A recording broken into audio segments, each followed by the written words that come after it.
Today we had the owners' meetings, and Mike McDaniel addressed the media while he was out there. And everybody knows about, one of the questions was asked of him was about being on the hot seat. Okay. And he had an interesting answer about being on the hot seat. Let's hear from Mike McDaniel.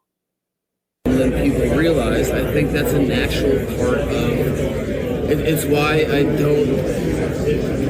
I didn't start it's why I was able to not change when the same people are pointing out my failures were hyping me up through success. This is the fastest changing world in sports. Again, Nick Sirianni was on the hottest seat. But so if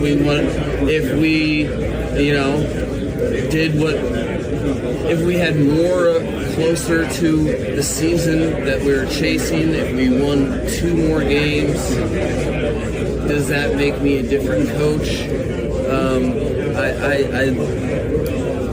I think it's important for me to do my job the right way, that I never look at any sort of entitlement to having the job. Because shame on me for everybody involved. And that I'm very comfortable in that. So every year, to me, if you're not feeling heat on the seat, you have the wrong urgency. It should be that way every year. Yeah, it should be. He's right. You should have that feeling like Eric Spoelstra does. He never lets off the pedal from the metal, He's always going all out and trying to win every possession, every quarter, every game. It doesn't matter what it is. Eric Spoelstra is constantly pushing his team, and he's right about that. And I know how he says, he wants to be like on the Sirianni hot seat. That Sirianni was on the hottest of seats last year. But Sirianni was also with a team that was producing. And the difference is that Mike McDaniel has regressed. So he knows he's on the hot seat. He knows he knows he has underachieved. For 3 years, the man has underachieved every single season. Every single season, the front office has given him a better team than he has shown in the results. Every single season.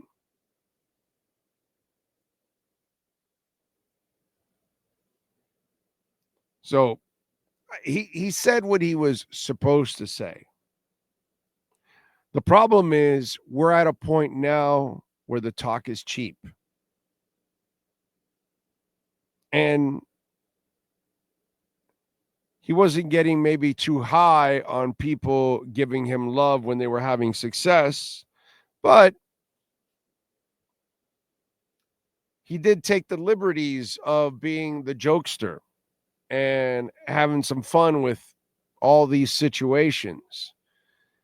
I think it's time for him to kind of put away the jokes, because he doesn't get respect from his team.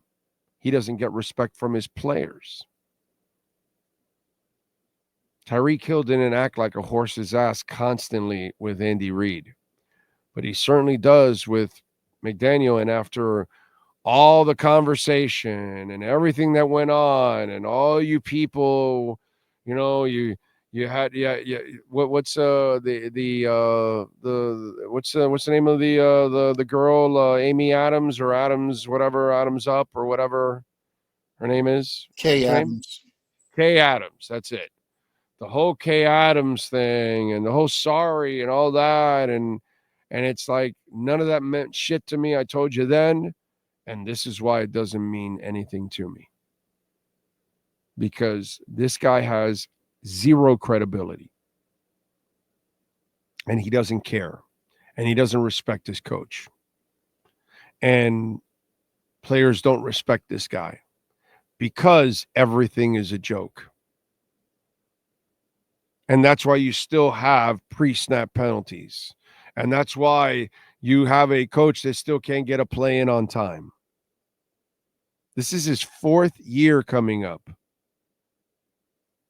Is he still going to fail in all his challenges? You can't take this serious. No one takes Mike McDaniel serious. And you know why? Because Mike McDaniel looks like he doesn't take himself serious.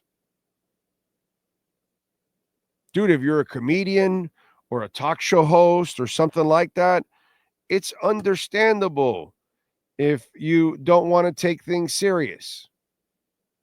There's plenty of people that do my job and they don't really care about facts or anything like that. They just want to screw around on the, and there's nothing wrong with that. There's plenty of people that will listen to that and all that good stuff. And then there are some people that are going to take it a little bit more serious. Well, in coaching, I kind of see where everybody takes it serious. I don't know a lot of jokesters that are joking their way to titles. There's not a lot of them. Bill Belichick wasn't really cracking a lot of jokes on his way to titles. And Andy Reid, while he's on the sidelines, he's not really cracking jokes. He's got commercials. Give me those nuggies. But not on the sidelines. He wasn't joking when Kelsey's screaming in his face. It's kind of serious. And he's the closest you would get to getting jokes, but like Andy Reid is like there's a time and a place for it.